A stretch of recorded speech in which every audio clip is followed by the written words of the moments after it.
हरि ओम शांति शांति शांति। अस्मद्गुरुभ्यो नमः, अस्मद्परमगुरुभ्यो नमः, अस्मद्सर्वगुरुभ्यो नमः।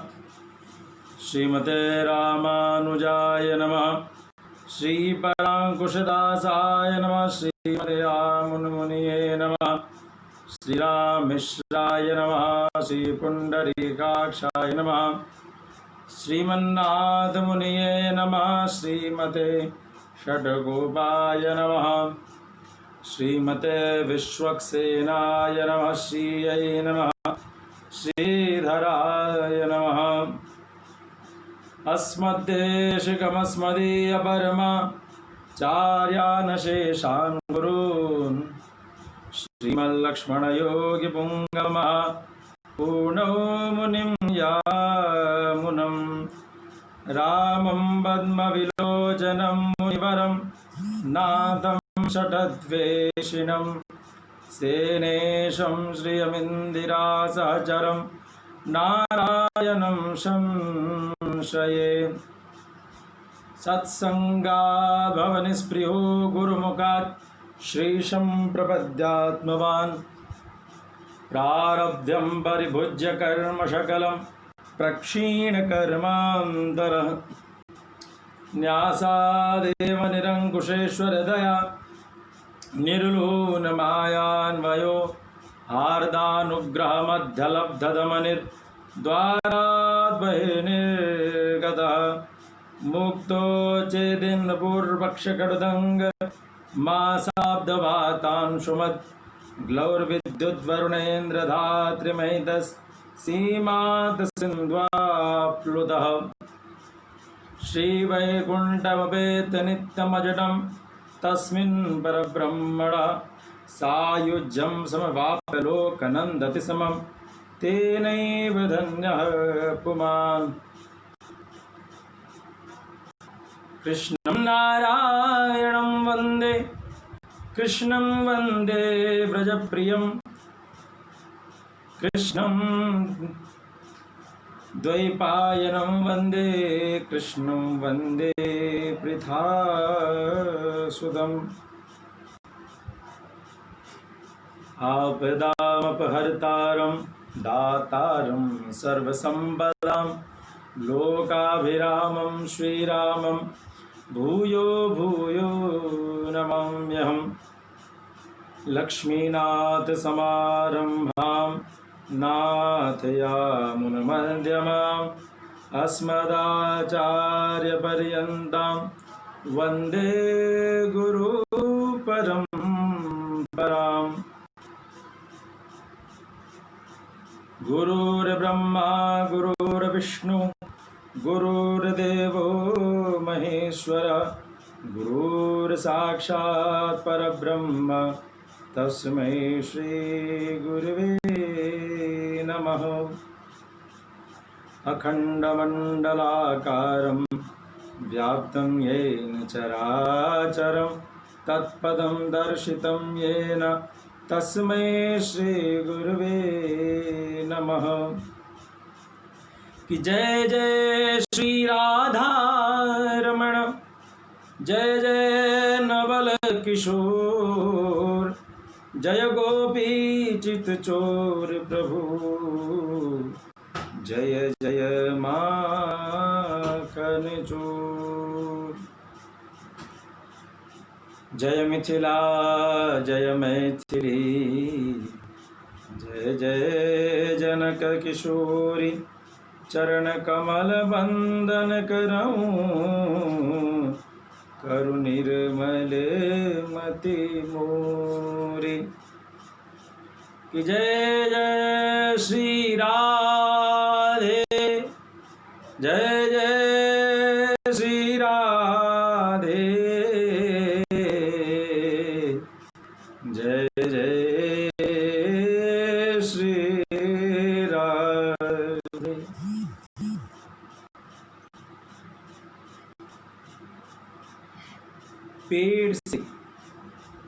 पेड़ की शाख से जो पत्ता गिर गया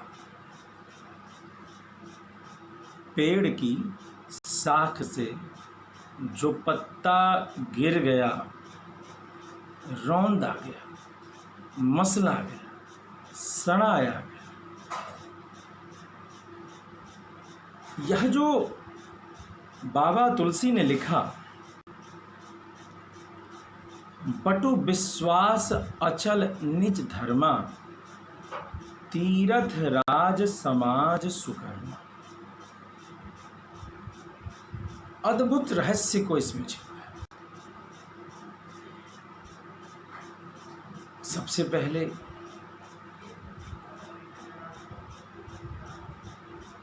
इस गंभीर विषय में जाने से पहले हमारे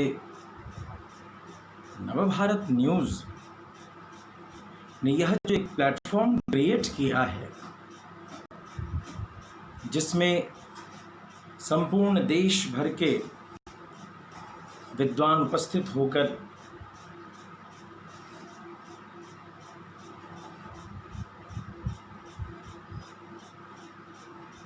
धर्म संबंधित विशेष विषयों पर अपना प्रकाश उपस्थित करते हैं, यह नवभारत न्यूज इस समय विशेष धन्यवाद का पात्रता रखती है। भाई, इस कोरोना काल में भी यह समय का सदुपयोग और साथ ही साथ पुनर्विचार करने का यह अवसर उपस्थित हुआ है। इस अवसर का सदुपयोग करने का यह जो माध्यम हमारे नवभारत न्यूज के सभी सदस्यों ने निर्माण किया है, यह अद्भुत है। और दूसरी तरफ जो हमारे वैदिक धर्म प्रचारक संघ के जो अधिकारीगण हैं, हमारे चंद्रशेखर जी, हमारे संजय शुक्ला जी, हमारे संजय शास्त्री जी, आचार्य जी, हमारे उपाध्याय जी,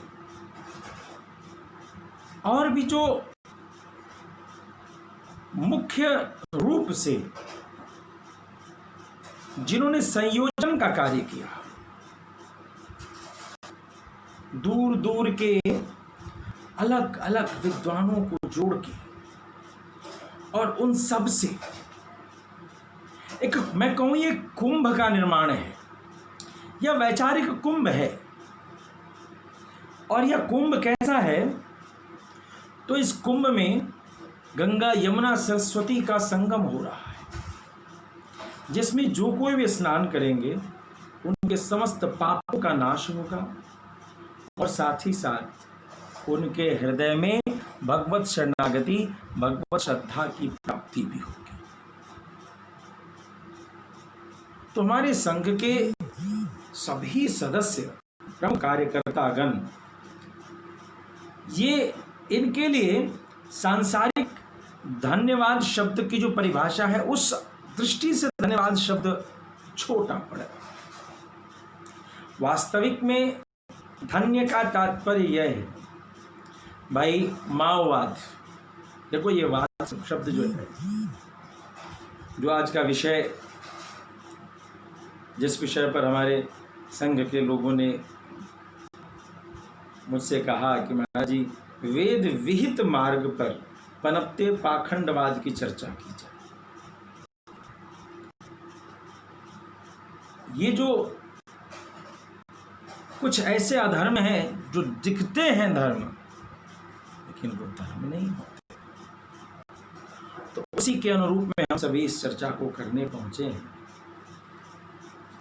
कि सभी लोग उपस्थित होकर के शास्त्रगत चर्चाओं को लेकर के, शास्त्र को तस्मात् शास्त्रम प्रमाणन्ते कार्य अकार्य व्यवस्थित हो। भगवान कृष्ण ने गीता जी में अपने श्रीमुख से कहा, हे अर्जुन, तस्मात् शास्त्रम प्रमाणन्ते, शास्त्र को प्रमाण मानो और तब निर्णय करो कि क्या किया जाना चाहिए, क्या नहीं किया जाना चाहिए।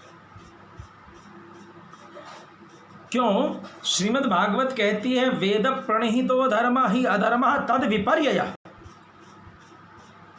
वेद में उद्दिष्ट जो मार्ग हैं, वेदों में जो रहस्य हैं, जो पद्धतियां बताई गई हैं, वह धर्म है, वही सत्य सनातन धर्म।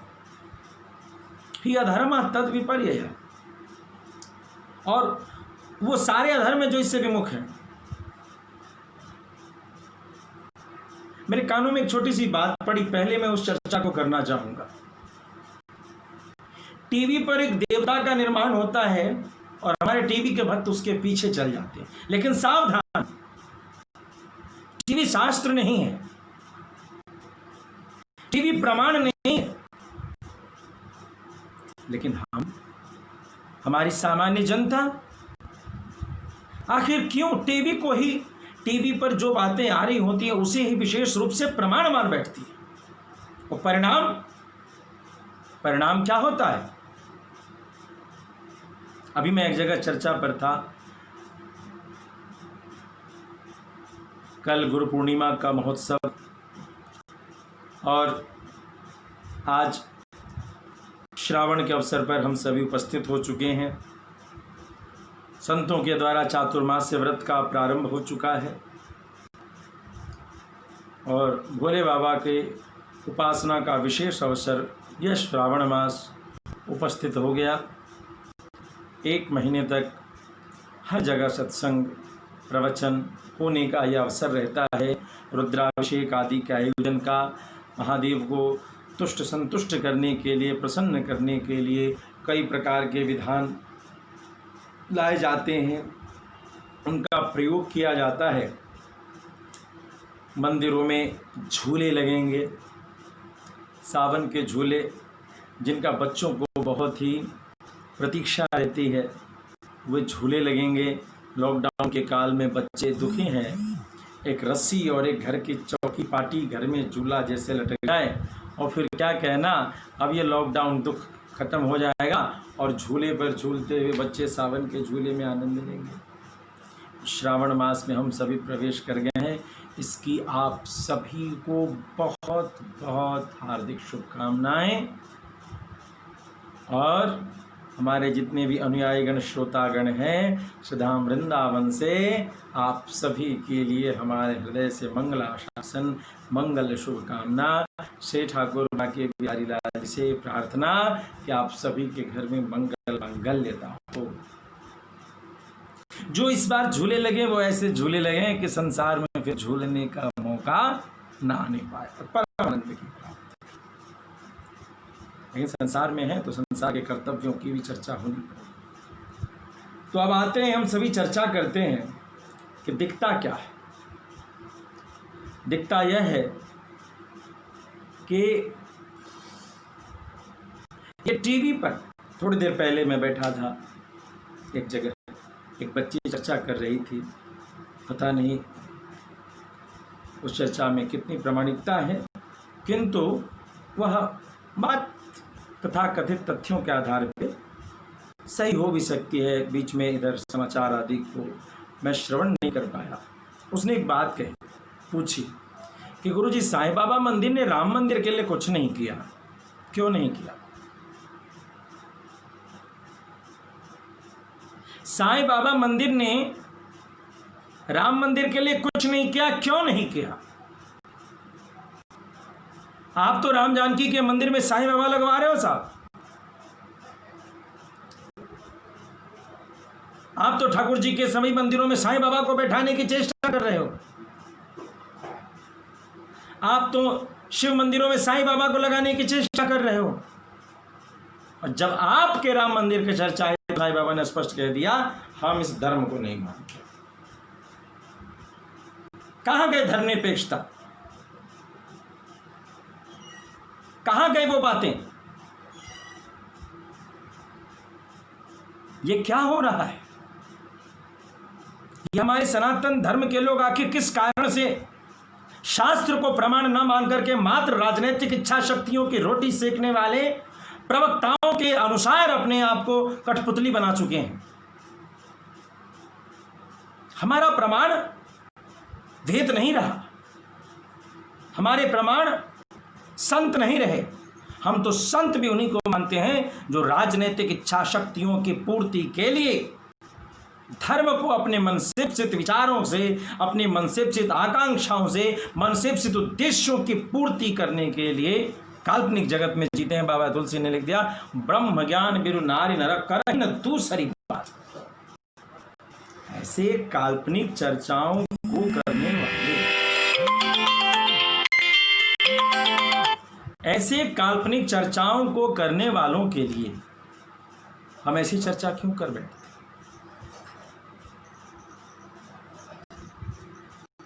क्यों ऐसी बातें हो? क्योंकि जो गीता जी ने उपदेश दिया, तस्मात् शास्त्रम प्रमाणम ते, हे अर्जुन शास्त्र को देखो, हे अर्जुन शास्त्र को प्रमाण मानो, क्योंकि नियामक शासक जो परमात्मा है उसका उपदेश ही शास्त्र में विहित है।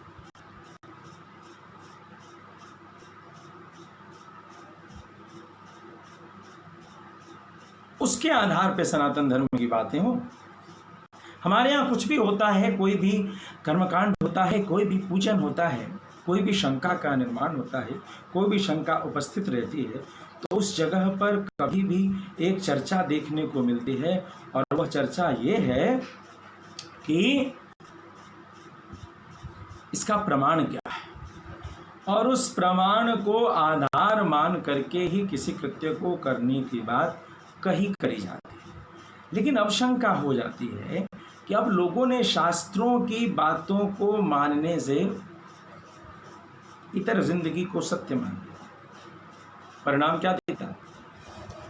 श्रीमद् भागवत स्पष्ट रूप से कहती है कि वेद प्रणीतो धर्मः हि अधर्मः तद विपर्ययः। वेद में जो उपदिष्ट मार्ग है वही धर्म है, बाकी यदि कुछ और भी है वह सारा का सारा अधर्म है। तो पहले तो ये समझे कि वेद विहित मार्ग, वेद में जो बताई हुई मार्ग है, वेद में जो बताए हुए पद्धति हैं, जो सिद्धांत है, वही सनातन धर्म है। और जो वेदों की आज्ञा को नहीं मानता, वेदों की शाखाओं को जो नहीं मानता, उन समस्त के लिए अधर्म शब्द का प्रयोग किया। इसलिए हमें इस बात को बड़े ध्यान से अपने हृदय में स्थापित करना होगा कि हम क्या सोच रहे हैं, हम क्यों सोच रहे हैं, हम क्यों विभ्रमित हो रहे हैं। एक छोटी सी बात मैं कहूँ, जब कभी भी हम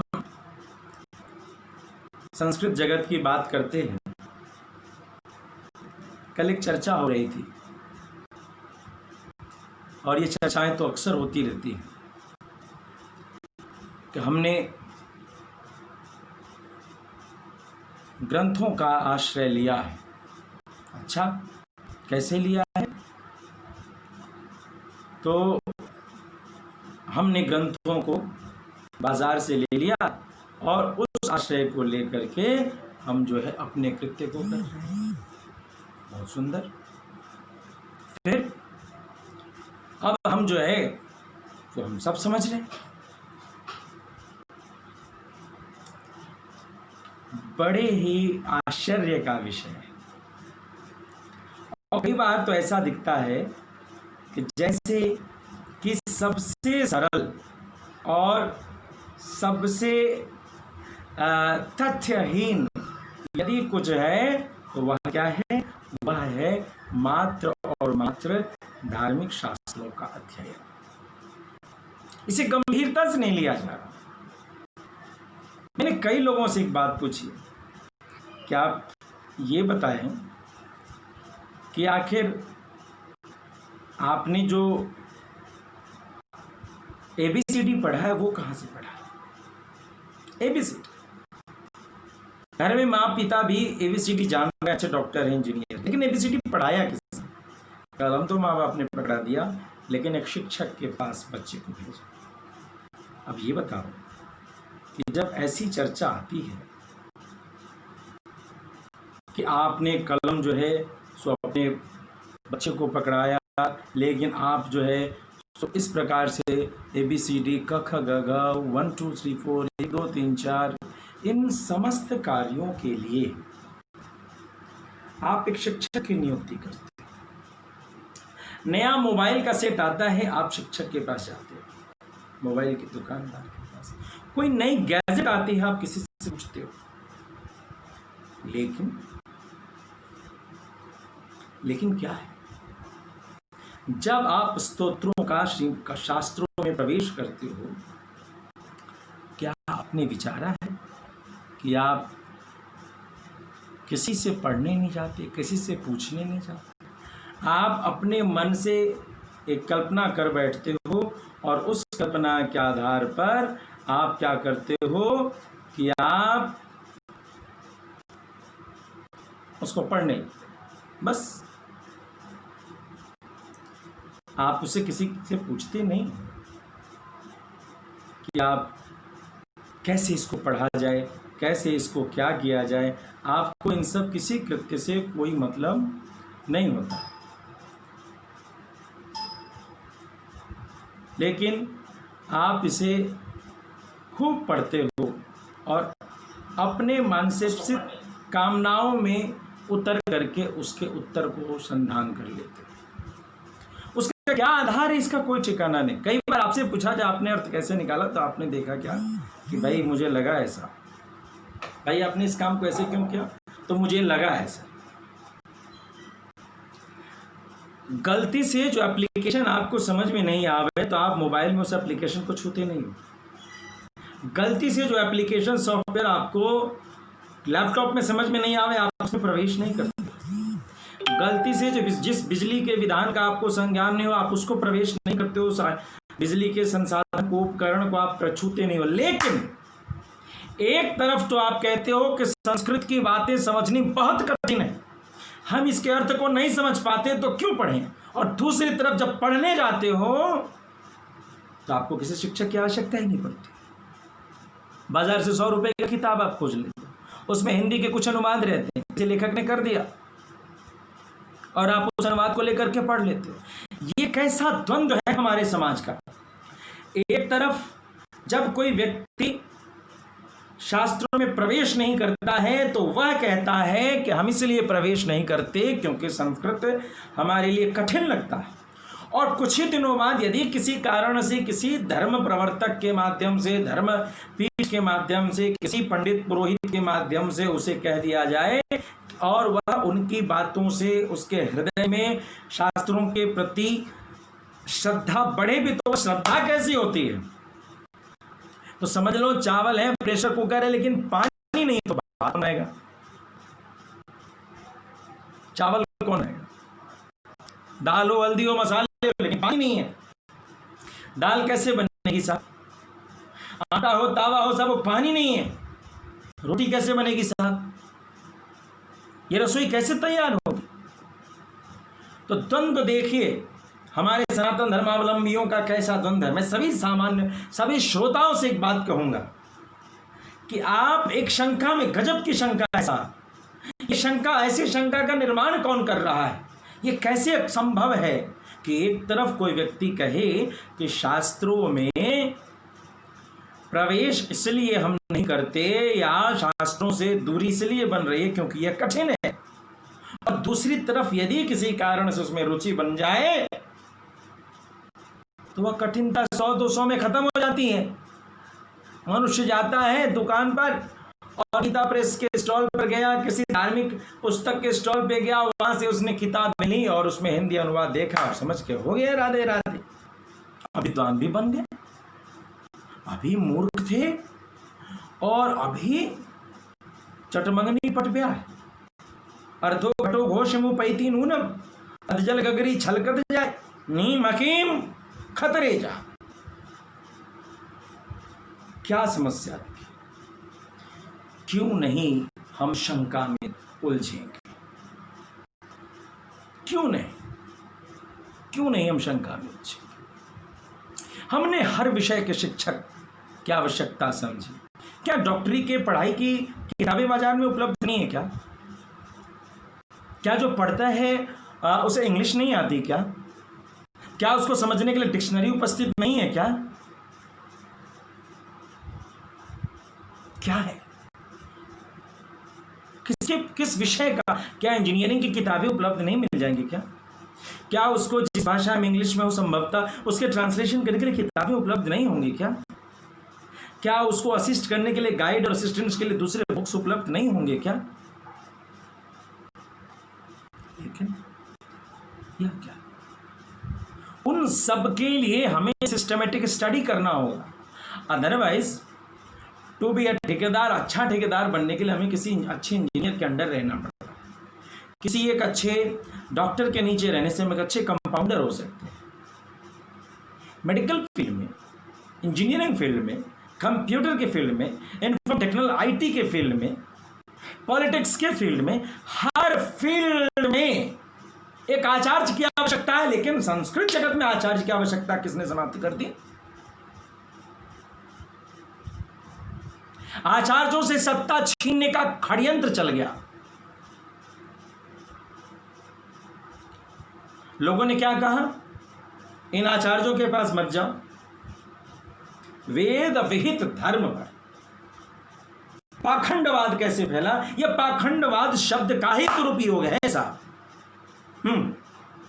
ये जो पाखंड, आप सामान्य रूप से एक शब्द का प्रयोग करते हैं, ध्यान देंगे मेरी बातों, कि जब कभी पाखंडी किसको कहते हैं? जो व्यक्ति नियमानुसार अनुष्ठान को करेगा, जो नियमानुसार पूजन को करेगा, जो नियमानुसार धार्मिक कृत्यों को करेगा, ऐसे व्यक्तियों को वेद विहित मार्ग के अक्षरशः पालन करने की कोशिश करने वाले धार्मिक व्यक्ति को आज पाखंडी कहा जाता है।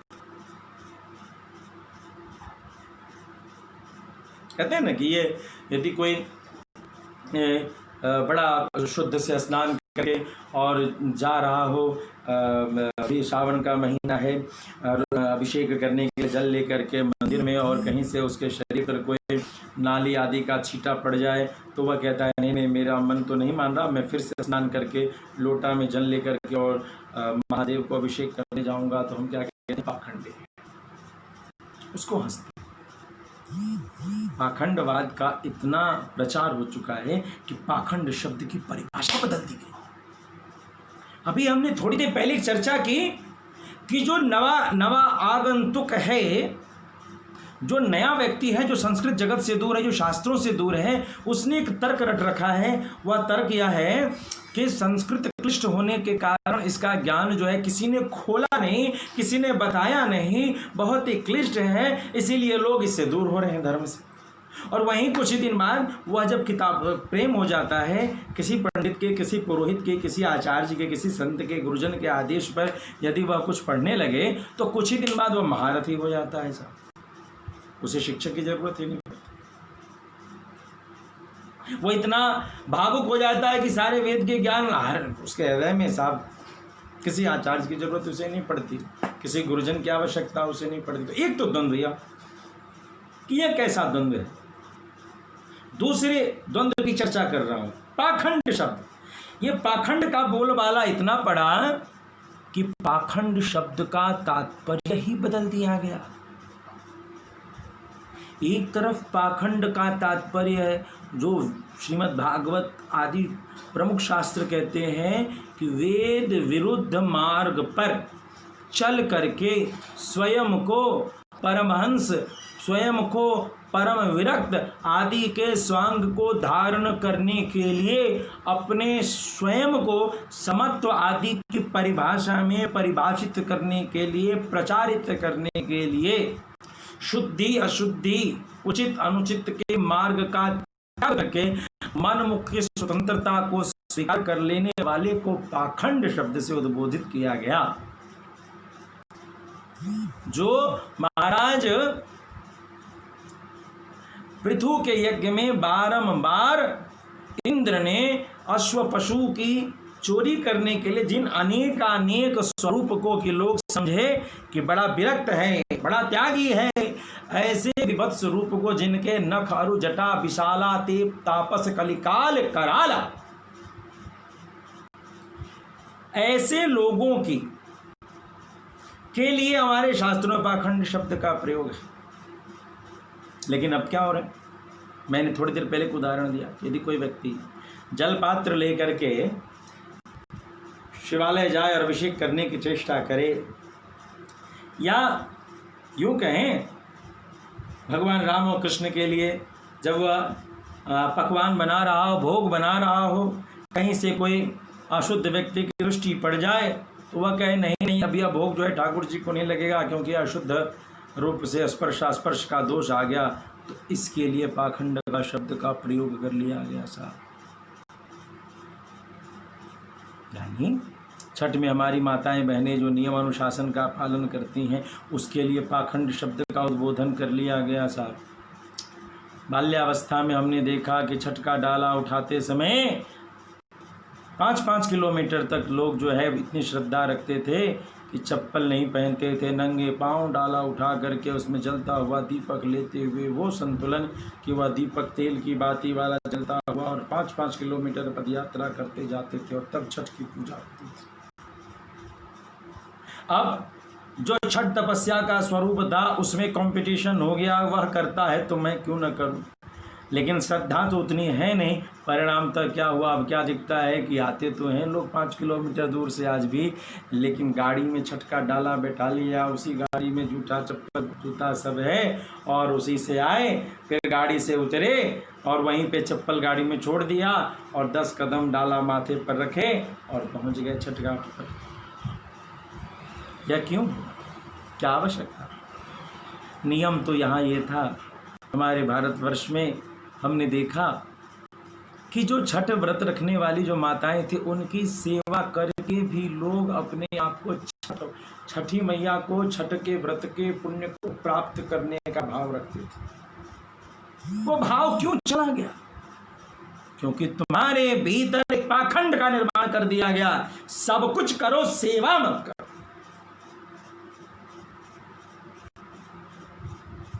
सब कुछ करो सेवा न करो। क्या without accepting anyone as a guide is it possible to get any kind of education? Exceptions are there always. अभी भी एक बच्चे की कहानी सुनने को मिली है कि बच्चा छोटा सा, और उस बच्चे ने जैसे तैसे करके कंपटीशन में भाग लिया और जापान में गया। जापान के इंटरनेशनल लेवल के कंपटीशन में भी वो फर्स्ट हुआ है, और वो बच्चा अभी प्रधानमंत्री मोदी जी के द्वारा DRDO में लिया गया। But these are exceptions, these are exceptions, exceptions are not rules. अपवाद नियम नहीं होते। हमारे यहां भी क्या चला है, सिर्फ अपवादों को ही नियम बनाने की चेष्टा की जा रही है। परिणाम क्या हुआ? वेद प्रणीतो धर्म, जो वेद प्रतिष्ठित मार्ग है उसका त्याग हो रहा है। यह धर्म तद विपर्यय, और उसको छोड़ करके अन्य मार्गों पर हम जाते हुए दिखाई देते हैं। कहने का मतलब हमें पुनर्विचार करना होगा। हमें पुनः, आज सनातन धर्म की स्थिति यह हो गई है, हर व्यक्ति मीठा बन के हमारे घर में घुसता है, और जब उसका स्वार्थ सिद्ध हो जाता है तब अपना रंग बदलता है और कहता है कि हमें राम से मतलब नहीं, हमें कृष्ण से मतलब नहीं, हमें इन सब किसी से मतलब नहीं, हम स्वयं हैं।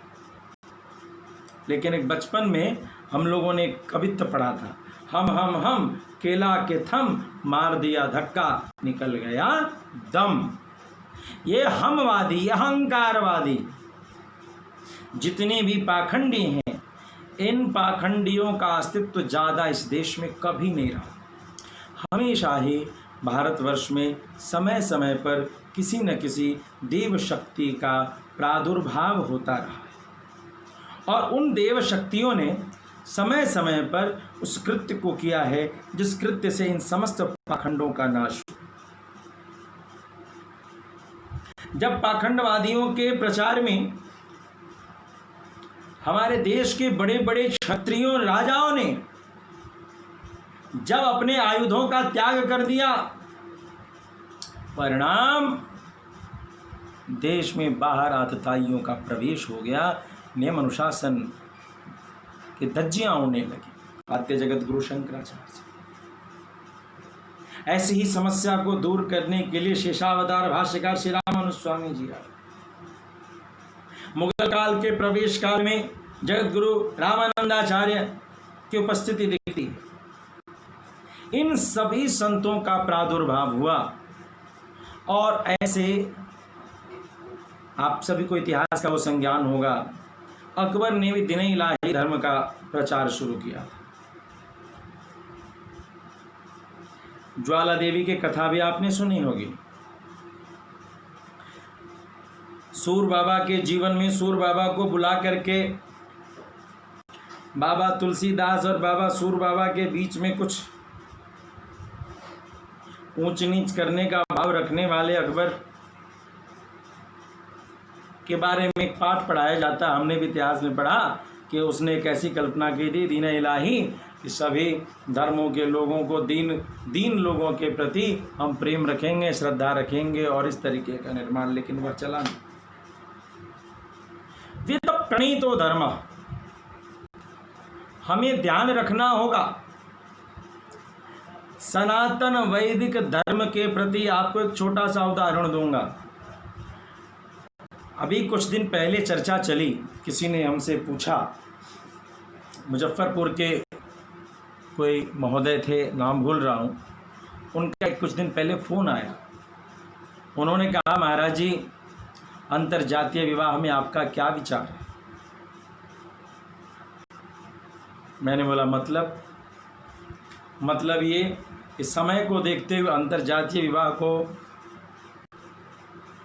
उचित मान लेना चाहिए और ये दकिया नुकुसी बातों में कोई विश्वास या चर्चा नहीं करनी चाहिए।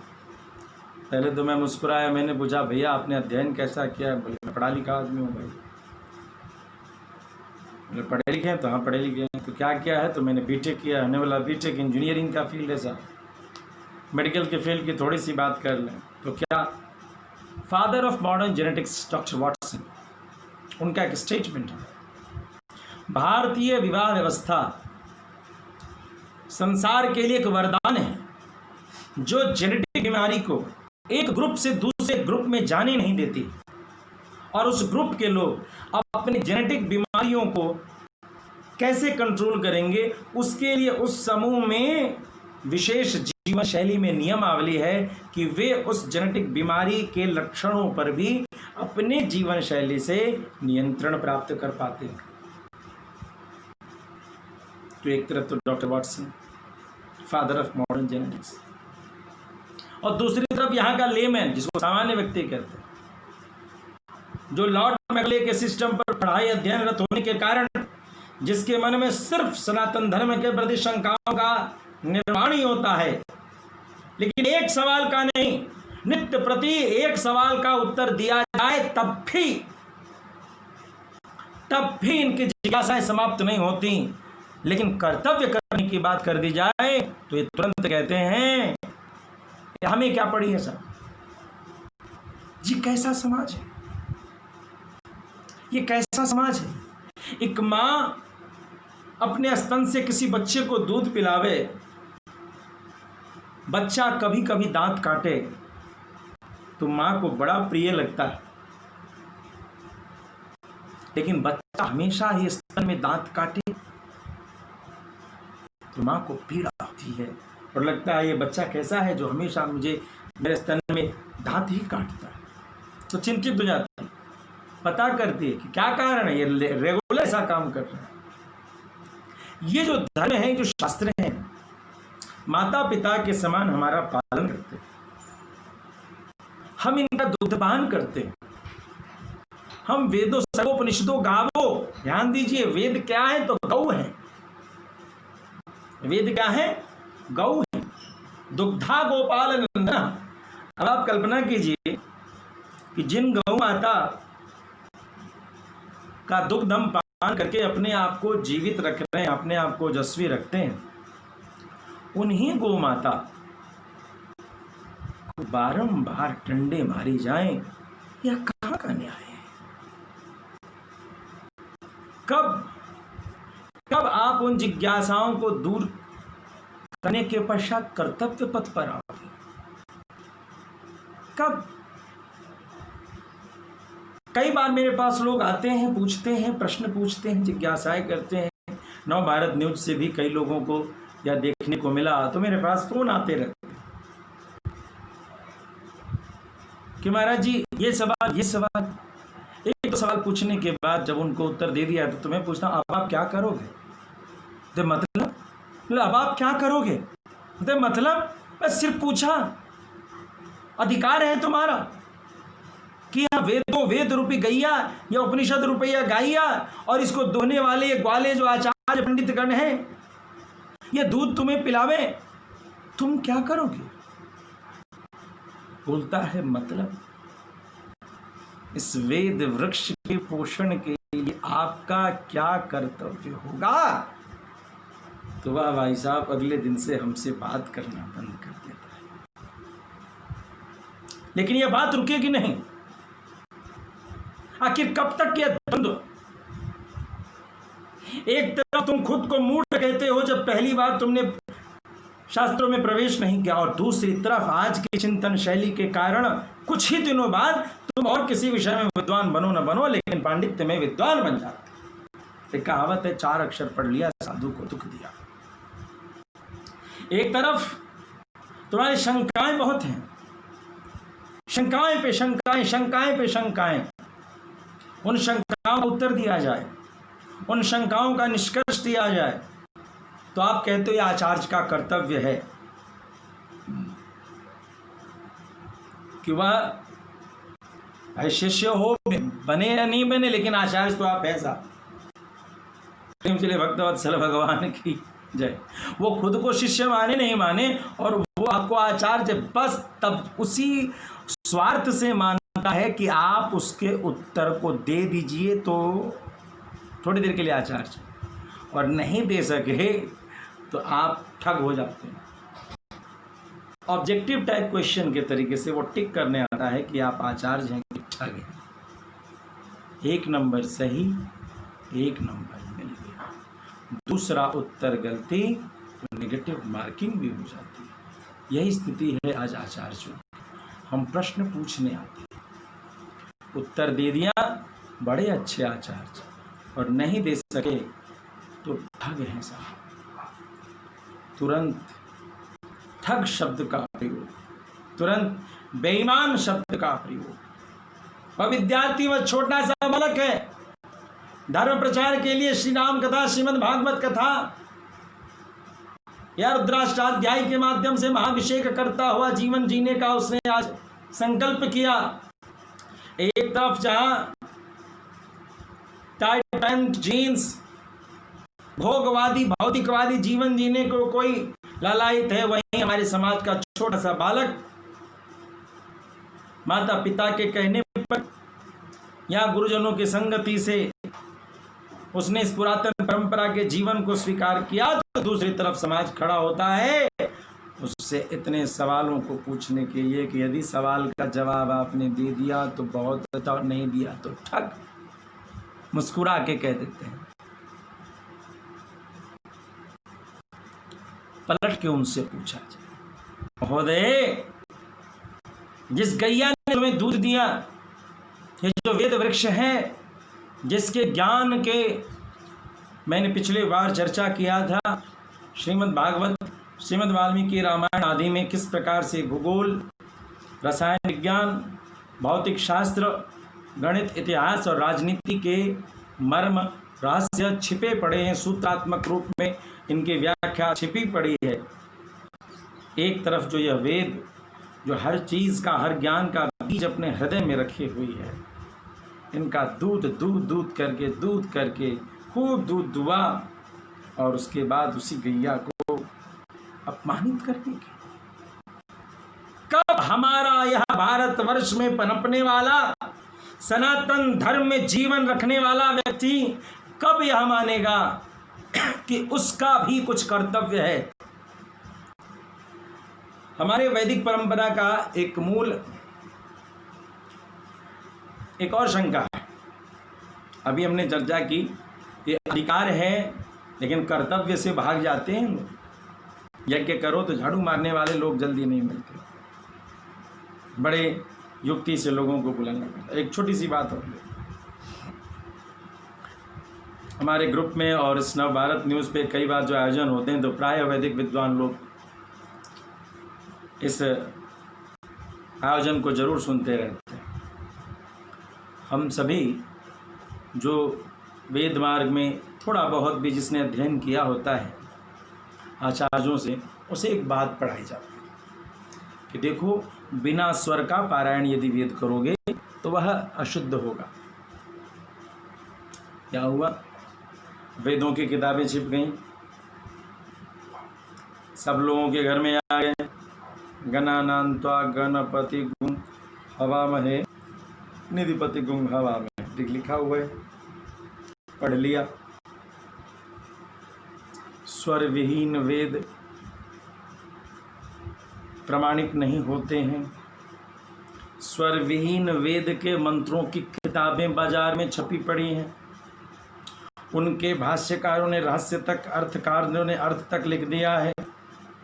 मेरे पास भी उपनिषद संग्रह मिला और उस उपनिषद में उस अनुवाद लिखा हुआ था। किसी विद्वान का नाम लेना उचित नहीं समझूंगा। एक उपनिषद के कुछ मंत्रों को समझने के लिए, कौशिकी उपनिषद के रहस्यों को समझने के लिए मुझे ध्यान पड़ रहा है। मैंने उनके अनुवाद को, उनके आशय को देखना चाहा, वे क्या आशय कर रहे हैं। तो दिखता क्या है कि ब्रह्मलोक की जगह वे ब्रह्मालोक की कल्पना किए बैठे। नहीं समझे? ब्रह्मलोक जहाँ परम परमात्मा रहते हैं उसकी जगह पर वे ब्रह्मालोक का आशय स्पष्ट करके लिख रहे हैं। चूँकि उनके द्वारा जिस वेदों के अर्थ का, रहस्य का अर्थ बताया जा रहा है, रहस्य बताया जा रहा है, वे स्वर विहीन वेद के अर्थ की ओर जा रहे, परिणाम तक स्वर चले, वेदों के सार तत्व चले गए। क्या मिला? क्यों सार के पीछे पड़े हो? क्यों सार तत्वों के पीछे पड़े हो? क्यों सार तत्वों के पीछे? वैदिक विहित धर्मों पर पाखंड का इतना बोलबाला है। छोटे छोटे लोग छोटी छोटी टोलियां बना लेते हैं, जैसे तैसे कुछ रिद्धि सिद्धि हो जाती है। उन्हें यह भी नहीं मालूम, या देवी सर्वभूतेषु श्रद्धा रूपेण संस्थिता नमस्तस्यै नमस्तस्यै नमस्तस्यै नमो नमः। भगवती श्रद्धा रूप में है। भारतीय सत्य सनातन वैदिक धर्म में जन्म ली हुई बहु बेटियों के हृदय में श्रद्धा उपजती है तो कंकड़ में भी शंकर का दर्शन हो जाता है। उनकी ममता में हृदय को आधार बना करके कपोल कल्पना की बातों को करके लोग इकट्ठे हो जाते हैं और वे हमारी व्यवस्थाओं पर कुठाराघात करते हैं। धीरे धीरे धीरे धीरे उनकी संख्या बढ़ती है। संख्या बढ़ने के बाद बताओ कौन सी ऐसी संस्था है जिसमें अध्यक्ष नहीं होते, जिसमें उपाध्यक्ष नहीं होते, जिसमें कोषाध्यक्ष नहीं होते, जिसमें मंत्री नहीं होते, या जिसमें कोई मंच नहीं होता, या जिसमें कोई कक्ष नहीं होता, या जिसमें कोई व्यवस्था नहीं होती। मेरी नज़र में आज तक कोई एक ऐसी संस्था नहीं है जिसमें सीढ़ी न बनी। आपने एक नई व्यवस्था का निर्माण किया और हमारे सनातन धर्म का एक नया टुकड़ा निर्माण कर दिया, उसे अलग करके रख दिया। हमें बचना होगा, हमें बचना होगा। और इसके साथ ही साथ इन 1000 वर्ष की गुलामी में कुछ ऐसी बातें भी प्रवेश कर गई हैं हमारे लोकाचार में, हमारे जीवन शैली में, जो कई बार हमें सनातन धर्म की लगती हैं, मगर उसका कोई स्थान वैदिक धर्म में या व्यवस्थाओं में परिलक्षित नहीं होता। लेकिन वह प्रथा, किसी ने पूछा सती प्रथा, आप बताओ सती प्रथा। उसने, हमने पूछा जौहर के बारे में जानते हो? बोला नहीं जानते। बोला जौहर के बारे में बोलना शुरू करूँगा तो बोलोगे बड़े कट्टर हो महाराज। आप विष बोलते हो। जौहर सत्य की बात होगी, जौहर के बारे में बोलूंगा तो कहोगे विष की बात मत करो, मेरे हृदय में आग को मत जलाओ।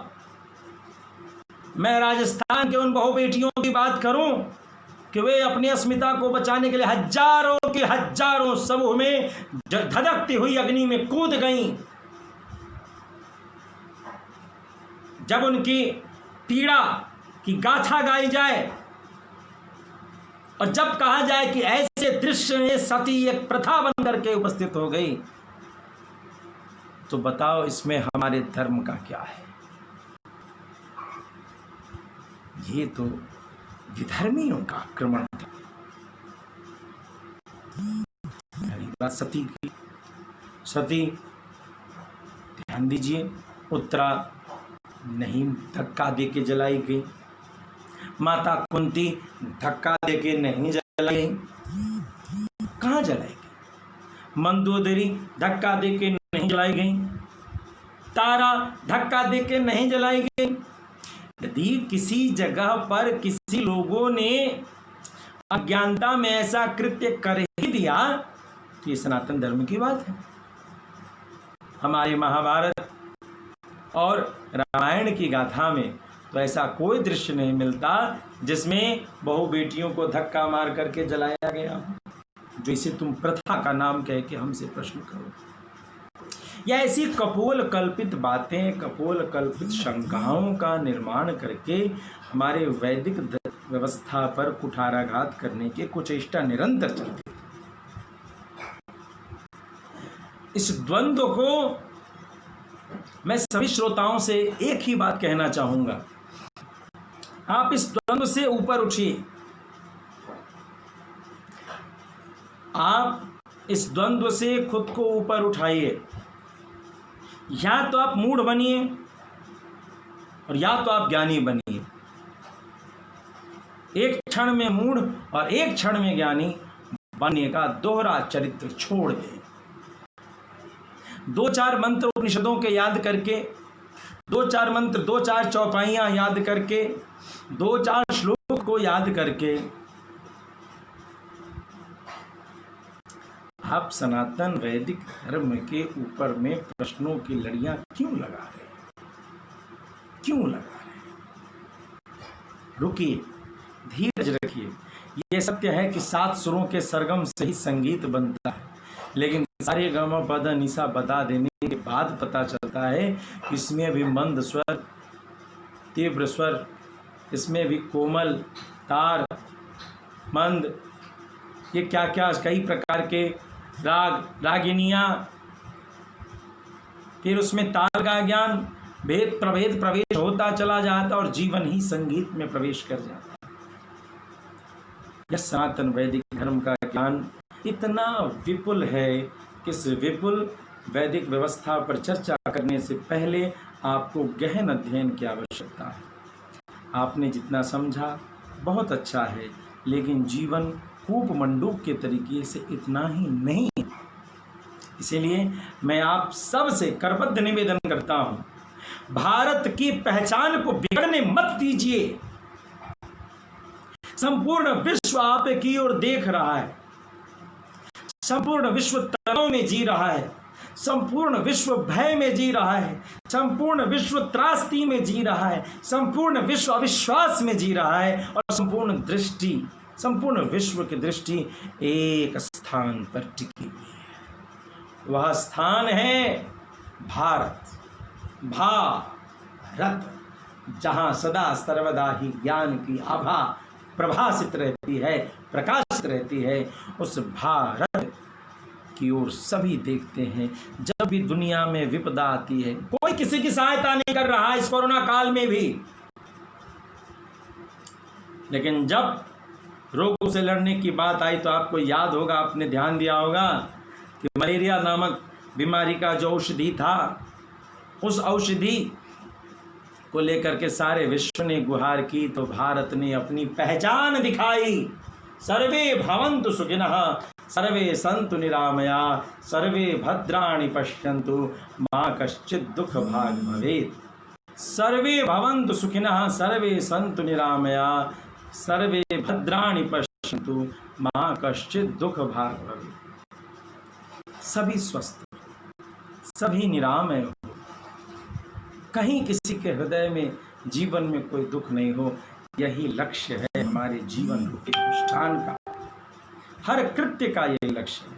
इसलिए सज्जनों, आज इस विपत्ति के काल में भी भारत ने दिखाया कि हम किसी को दुखी नहीं देखना चाहते, लेकिन साथ ही साथ एक और पराक्रम है, एक और स्वरूप है भारत का। कोई हमें दुखी करे तो हम किसी को यह अधिकार नहीं देते कि वह हमें दुखी कर जाए। ध्यान देना होगा सज्जनों। धर्म प्रेमियों, इस बात को तटस्थता के साथ निर्णय करें। कपोल कल्पित धर्म के कारण हमारा युवा वर्ग आज दिग्भ्रमित हो गया और वह वैदिक धर्म के मूल सिद्धांतों से दूर हटता चला जा रहा है। परित्राणाय साधूनां विनाशाय च दुष्कृतां धर्म संस्थापनार्थाय संभवामि युगे युगे। देखिए, आज इस कोरोना काल में हमारे सनातन वैदिक धर्म का लक्षण, यह अद्भुत स्थिति है। क्या दिखता है कि जब मंदिर में हमारे ठाकुर जी थे, हम सभी लोग मंदिर में जाते थे दर्शन करने के लिए, दर्शन करते थे। वहीं पर समय आया इस कोरोना के काल में हम सभी मंदिर नहीं जा सके।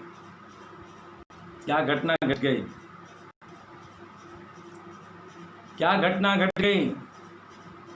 कूर्मोंगानि व सर्वशः के सिद्धांत वाले हमारे सनातन धर्म में जो हमारे धर्मावलंबी थे, एक भजन मुझे याद आता है। मंदिर में रहते हो भगवन, कभी मेरी गली भी आया जाया करो। मंदिर में रहते हो भगवन, कभी मेरी गली भी आया जाया करो। मैं रोज तेरे दर आता हूँ, मैं रोज तेरे दर आता हूँ, कभी मेरी गली भी आया जाया करो। मंदिर में रहते हो भगवन, मंदिर में रहते हो भगवन, मंदिर में रहते हो भगवन। आप मंदिर में ठाकुर जी रहते हैं, आप तो कृपा करके ऐसा कीजिए कि कभी मेरी गली भी आए जाया करो। और आज वही दर्शन हो गया क्या ठाकुर जी की लीला से आज हर घर में मंदिर ही मंदिर का निर्माण होता चला जा रहा।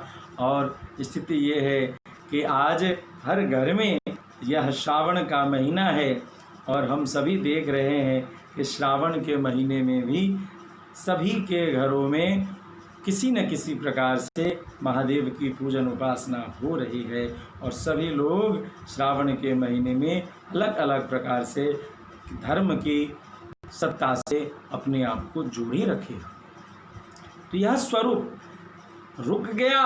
व्यापारिक जगत, जो व्यापारी जगत कहता था, जो धन पर अर्थ पर निर्भर जो जगत कहता था, जो चक्र कहता था कि धर्म का चक्र मेरे बिना नहीं चल सकता, वो चक्र रुका हुआ दिख रहा है। व्यापार में हानि ही हानि दिखती है, लेकिन धर्म का चक्र नहीं रुका। वर्तमान समय में नव भारत न्यूज जैसे पवित्र प्लेटफॉर्म पर आ करके एक से एक विद्वान, जो लोग ये कहते हैं कि विद्वानों को धन न मिले तो विद्वान धर्म की चर्चा न करें, उन सबों के लिए आंखों को खोलने वाला यह उदाहरण है। नव भारत न्यूज और वैदिक धर्म प्रचारक संघ के माध्यम से यह अद्भुत संयोग और यह एक डंके की चोट पर स्थापना की जा रही है कि नहीं, इस राष्ट्र में जब भी आपदा आई है तो हमारे आचार्यगण धर्म का उपदेश देने के लिए, राष्ट्र को दिशा देने के लिए जिस किसी माध्यम से भी हो वो बाहर निकलते हैं, अपने संदेश को बाहर निकालते हैं और पूरे राष्ट्र को इकट्ठा रखते हुए सनातन वैदिक धर्म को आगे ले जाते हैं। आज बड़े बड़े विद्वान नव भारत न्यूज़ और वैदिक धर्म प्रचारक संघ के संयुक्त तत्वाधान में उपस्थित होकर के बड़े दूर दूर से आचार्य, जिन आचार्यों का दर्शन भी दुर्लभ था, जिनके मंतव्य सुनने को कभी नहीं मिल पाते, वयोवृद्ध से लेकर छोटे छोटे अनुज भी आज इस प्लेटफॉर्म पर युवा शक्ति को जस्वी वाणिता गर्व दर्प के साथ, जिसे अपने धर्म का स्वाभिमान है, उस अहंकार, उस दिव्य गर्जना के साथ उपस्थित वाणी का भी दर्शन होता है। तो हमारे जो नियामक वयोवृद्ध प्रवक्ता हैं, जो कहीं पर अब अपने शास्त्रों के ज्ञान को अपने साथ ही अपनी आँखों में बंद करके संसार को छोड़ने का जिनका समय आ गया, ऐसे वयोवृद्ध संत भी हमारे इस नव भारत न्यूज़ और वैदिक धर्म प्रचारक संघ के संयुक्त तत्वाधान में अपने संदेश को दे रहे हैं। यह अद्भुत है और यह डंके की चोट पर परिभाषित करता है कि इस कोरोना काल के बाद कम से कम नव भारत न्यूज से जुड़े हुए विद्वानों, वैदिक धर्म प्रचारक संघ के विद्वानों के पास कोई ऐसा कहने का दुस्साहस नहीं करेगा कि यदि आरती में पैसा कम चढ़ता है तो पंडित जी कथा कम करते हैं, यदि दक्षिणा कम दी जाए तो पंडित जी कथा कम करते हैं। ऐसा कहने का दुस्साहस किसी को भी नहीं होगा। यह नव भारत न्यूज़ और वैदिक धर्म प्रचारक संघ यह भूरी भूरी प्रशंसा का पात्र है कि इसने विद्वानों के माध्यम से इस कोरोना काल में भी हम किस प्रकार से अपने भारतवर्ष को सनातन वैदिक धर्म के माध्यम से एकत्रित रखें, बंधे हुए रखें, सुरक्षित रखें, स्वस्थ रखें, आनंदित रखें और सब लोग आनंद के साथ रहें। इसकी चर्चा आपके नव भारत न्यूज़ ने किया, वैदिक धर्म प्रचारक संघ ने किया। इसके लिए मैं इनकी भूरी भूरी प्रशंसा करता हूँ और सभी छोटे बड़े सबसे निवेदन, यह श्रावण का महीना है, कैलाशवासी ही काशी में वास करते हैं। शेष पर्यंक पर शयन करने वाले लक्ष्मी नारायण भगवान ही अयोध्या के महाराजाधिराज चक्रवर्ती सम्राट महाराज दशरथ के लाडले राम के रूप में उपस्थित होते हैं। इस सनातन धर्म में हम सभी हैं। श्रावण मास में भगवान शिव को प्रसन्न करें, भगवान श्री राम को प्रसन्न करें और इनके स्तुति स्तवन करें कि संपूर्ण विश्व से यह दुख का काल नष्ट हो। और विशेष करके आप सभी से करबद्ध निवेदन, कृपया किसी भी शास्त्र को यूं न पढ़ें। किताबें खरीद लेने से ही ज्ञान की प्राप्ति नहीं होती। इसलिए आप सबसे करबद्ध निवेदन, कृपया आचार्यों से, ग्रामे ग्रामे जने जने अभियान का मूल लक्ष्य यही है कि सिर्फ पुस्तकों को खरीद करके ही मत पढ़ें, किसी आचार्य से पढ़ें, समझें और तत्पश्चात शास्त्रों का अर्थ निकालें। तो यह वैदिक धर्म बड़ा ही आनंद का धर्म है, बड़े ही उत्साह का धर्म है। तभी तो नवरात्रि में व्रत रहते हुए भी आचार्यगण सभी को मीठी मीठी बातें बताते रहते हैं। तपस्या की रेखा में साधु संत जीवन जीते हुए भी दूसरों को सुख और मुस्कान देते रहते हैं। यही तो वैदिक धर्म की शक्ति है। तो इस धर्म के प्रति आशंका निर्माण न करें, यह भूल ही न करें कि आप यूं ही पढ़ें। मैं ये नहीं कह रहा कि आप पढ़ना बंद करें, लेकिन जो आपको पढ़ना हो आप हमारे ग्रामे ग्रामे जने जन अभियान में जुड़ें। हम आपको उसके शिक्षण प्रशिक्षण की पूरी व्यवस्था करने की तैयारी कर रहे हैं। वैदिक धर्म प्रचार संघ के भी सभी सदस्य इसी कृत्य में लगे हुए हैं और भी कई संस्थाएं इस कार्य में अब कमर कस के लग चुकी हैं कि हम शुद्ध शास्त्रों का ज्ञान जन जन तक पहुंचाएंगे। सत्य धर्म सनातन धर्म का ध्वजा हर घर में उपस्थित हो, हमारी श्रद्धा डगमगाए नहीं, हमारा विश्वास डगमगाए नहीं, हम अपने संपूर्ण भारतवर्ष को एक रखें, वैदिक धर्म के आश्रय में रखें। क्योंकि यदि वैदिक धर्म का आश्रय होगा तो हमारा यह भारत संपूर्ण विश्व की रक्षा करने का सामर्थ्य रखेगा। इसीलिए आप सबसे करबद्ध निवेदन, शंका आवे तो घबराए नहीं।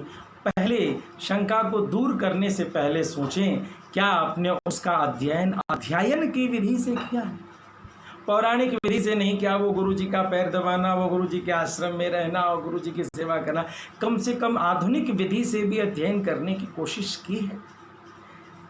यदि नहीं की है तो कम से कम जो न्यूनतम अर्हता है अध्ययन का, जो आधुनिक विधान है, उसको ही परिपालन करके किसी से कुछ पढ़ लीजिए, कुछ सीख लीजिए।